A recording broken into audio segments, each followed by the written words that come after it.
बुलेटिनमध्ये आपल्या सगळ्यांचं स्वागत. नमस्कार, मी प्रज्ञा पोवळे. आपण पाहताय एबीपी माझा. जिल्हा परिषद आणि पंचायत समित्यांच्या अंतिम मतदार यादी प्रसिद्धीसाठी मुदतवाढ देण्यात आली आहे. 27 ऑक्टोबरची मुदत होती. आता 12 नोव्हेंबरला अंतिम मतदार यादी सादर केली जाईल.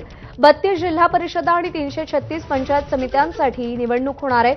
मतदार याद्यांमधील दुबार नावं डिलीट करण्याच्या आयोगानं सूचना दिलेल्या आहेत. सगळ्या जिल्हाधिकाऱ्यांना मतदार याद्या अपडेट करण्यासाठी सूचना दिल्या गेलेल्या आहेत.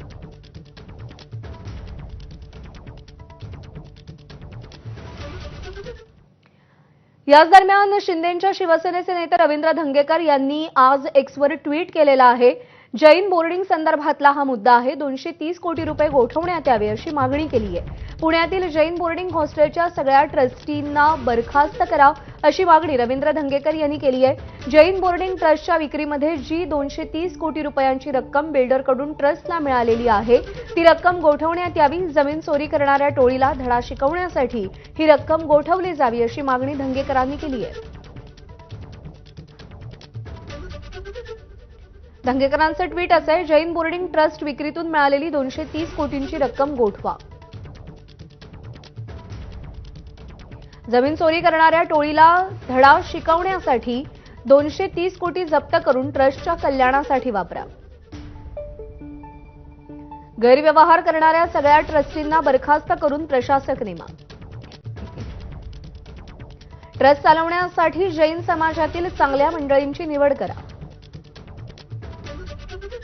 ट्रस्टमध्ये काही न्यायमूर्ती, IAS अधिकारीही असावे. दरम्यान या संदर्भात रवींद्र धंगेकरांनी काही वेळापूर्वी एबीपी माझाला फोनवरून काय प्रतिक्रिया दिली आहे पाहूया. याच्यामध्ये जो जैन बोर्डिंग जो व्यवहार झालेला आहे याच्यामध्ये सगळी नियमितता म्हणजे कुठल्याही पद्धत शासकीय यंत्रणा धागर ठेवून ज्या पद्धतीने हा व्यवहार केलाय याच्या विरोधात मी सातत्याने बोलत होतो.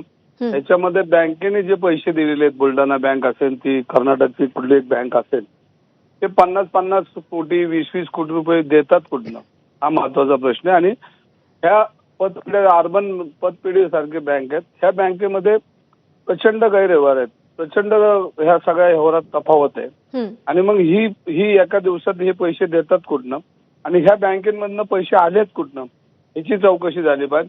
माझ्या माहितीप्रमाणे ह्या बँकेत अनेक ब्लॅकचे पैसे म्हणजे काळे पैसे, काळं धन त्या ठिकाणी आहे आणि हे अशा पद्धतीनं वाटण्याचं काम करतात. आणि ही सगळी बँक आहेत हे सगळे डिफॉल्टर आहेत. याची पोलीस खात्यातून चौकशी होऊन ह्याच्यामध्ये पूर्णपणे याचा सोक्ष लावल्याशिवाय ह्या बँकेला बी हे पैसे अदा करताना सरकारने ह्याच्यात लक्ष घातलं पाहिजे. आणि हे जो व्यवहार झाला यांच्यावर पोलीस केस महत्वाची केली पाहिजेत आणि त्याच्यामुळे सगळं पितळ उघडं पडेल आणि ह्याच्यामध्ये ब्लॅकचे पैसे बी आपल्याला सापडतील. पण धंगेकरजी असं आहे की हे 230 कोटी परत करण्यासाठी विश्वस्त बांधील नाहीत असं म्हटलं गेलंय. जर ते गोठवले तर ते विश्वस्तांना सुद्धा मिळणार नाहीत. साध्य काय होणार आहे यातून? सरकारला मिळतील, जनतेला वापरायला मिळतील. ब्लॅकचे पैसे ते जनतेला मिळतील, सरकारला मिळतील. सरकारच्या एखाद्या योजनेला त्याचा फायदा होऊ शकतो. गोठवले म्हणजे ते काय पलीकडे कुठे जाणार आहेत का? हे ब्लॅकचा पैसा सरकारकडे जमा होईल आणि तो धर्मदायाला तो वापरता येईल.